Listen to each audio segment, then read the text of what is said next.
Danielle Jones says, are my attempts at finding a job, what I shared on the live today, considered networking or something else? Because I think I'm networking, but I may be doing it wrong. Listen, Danielle, all networking is it's people communicating with other people. That's all networking is. That's an umbrella term for many, many different things. I don't know if anyone's really tried to make a catalog of all the different ways you could get a job or promote yourself. Maybe in sales, they might have done that somewhere. Somebody probably has that.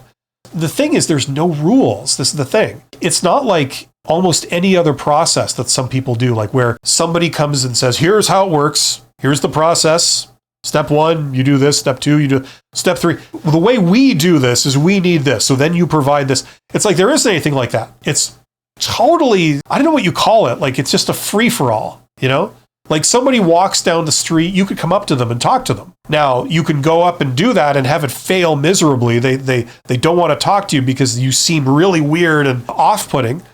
Or you could do it in like a way where you look good and you sound good and you say the right things and it makes them want to talk to you. And if they have a request of some kind, it makes them want to say yes. It's like a reasonable thing I can do. And it seems to tie in with some of my own goals. And so, yeah, it's not a problem.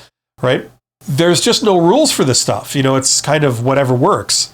And the only real formalization of this stuff that I've ever seen is in the context of sales, like business development, not like low-level business development where you get like people that just are terrible at what they do, like blasting out emails and messages where they talk all about themselves and, you just delete it as spam essentially. But higher level sort of sales where you build relationships with people. Diplomats and things really understand this stuff, like diplomacy. In political science, they know a little bit of this. Certainly in sociology, and a little bit is in psychology. And in business, they study something called organizational behavior, which talks about elements of this. But it's basically about like reaching out to people and persuading them to do something that helps you. And usually the way you do that is you help them. You give them something they want. So, as you can appreciate, there's many, many different types of activities you could do. Think of it in terms of getting a job. People go to job fairs and they network in the sense that, you go from, if you're a student or something, you go from booth to booth for all these different companies and you talk to the person there. You say, hey, so what's going on here? Ooh, hydroelectricity. I understand that there's some opportunities in that, Can you tell me about it? And they go, certainly, yeah. We offer a ton of opportunities and it's very exciting. We're doing this and that. And then you give them business cards or resumes or whatever. You get their cards so you know who you talk to. You can maybe come home and then follow up the next day with them or somebody else at the company. There's no rules. It's just, there's a lot of things you can do. People like to network, especially like extroverted people like to network, and they go to events, right? And they go to wine and cheese parties and industry events and trade shows and conferences and award ceremonies. And there's all kinds of things going on, whatever's going on in your industry. You can do it that way, I personally hate that stuff. I find it extremely inefficient.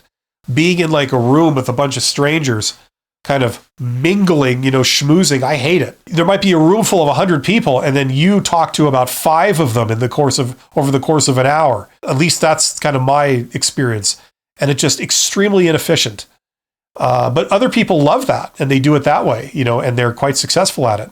But I'm an introvert, so I try and do networking using social networking to target who you want to talk to. And then only when the person is interested in wanting to speak to you, do you go beyond that? Do you actually go and like meet them or something?